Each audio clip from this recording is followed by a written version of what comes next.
Երկու կողմերի ամուր քաղաքական կամքի եւ խաղաղության հանձնառության առկայության դեպքում հաշտեցումը հնարավոր է համեմատաբար կարճ ժամանակահատվածում։ Այս մասին հայտարարել է Ադրբեջանի նախագահ Իլհամ Ալիևը, խոսելով հայ-ադրբեջանական հարաբերությունների կարգավորումից։ Այն, ինչ ստորագրվել է Վաշինգտոնում, այսօր վերածվում է գործնական արդյունքների։ Ոչ Հայաստանը, ոչ էլ Ադրբեջանը, լինելով անկախ պետություններ, երբեք խաղաղության մեջ չեն ապրել, հայտնել է Ալիևը։ Ադրբեջանի նախագահը նշել է. Բաքուն եւ Երևանը փակել են պատերազմի էջը։ Պատերազմի շարունակությունը կարող էր շատ վատ հետևանքների հանգեցնել, հավելել է նախագահը։ Ալիևը նաեւ հայտնել է, որ Հայաստանը Ադրբեջանից թույլտվություն է խնդրել իր բեռները Ռուսաստան տարանցելու համար։ Մի օր Հայաստանից տարանցումը կապահովի անմիջապես Ադրբեջանի տարածքով եւ այդ օրը սարերի հետևում չէ, ընդգծել է Իլհամ Ալիևը։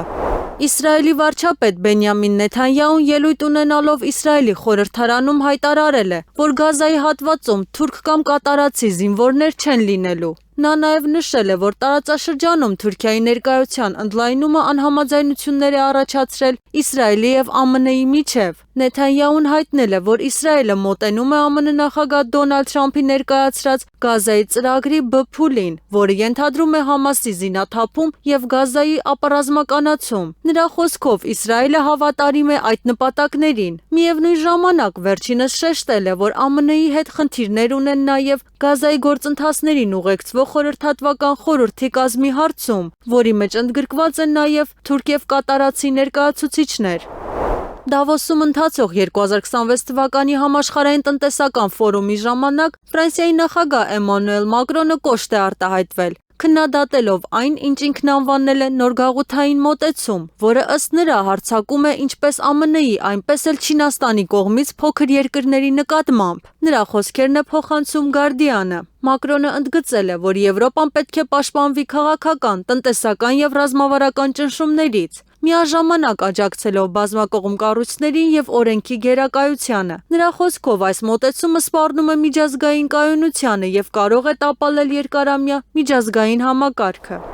Ուկրաինայի նախագահ Վոլոդիմիր Զելենսկին հայտարարել է, որ ներկայումս բանակցային գործընթացում փակուղի չի տեսնում։ Զելենսկու խոսքով աշխատանքը շարունակվում է, փաստաթղթերը մշակվում են, իսկ շփումներն ընթանում են մշտապես եւ չեն վկայում փակուղային իրավիճակի մասին։ Նա ընդգծել է, որ ուկրաինական եւ ամերիկյան կողմերի միջև պահպանվում է մշտական կապ։ Զելենսկու տեղեկացմամբ Ուկրաինայի ազգային անվտանգության խորհրդի քարտուղար Ռուստեմ Ումերովը մշտական շփման մեջ է ԱՄՆ նախագահ Դոնալդ Թրամփի հատուկ բանագնաց Սթիվ Ուիթքոֆի եւ նրա փեսա Ջարեդ Քուշների հետ, ինչը ըստ նախագահի վկայում է բանակցային գործընթացի շարունակականության մասին։ Ավելի վաղ Զելենսկին կասկած էր հայտնել Գազայի վերաբերյալ խաղաղության խորհրդին Ուկրաինայի մասնակցության հարցում, պատճառաբանելով նախաձեռնությանը Ռուսաստանի եւ Բելարուսի ներգրավվածությունը։ Միաժամանակ նա նշել էր, որ ուկրաինացի դիվանագետները դեռևս մշակում են Կիևի պաշտոնական պատասխանը այդ հրավերին։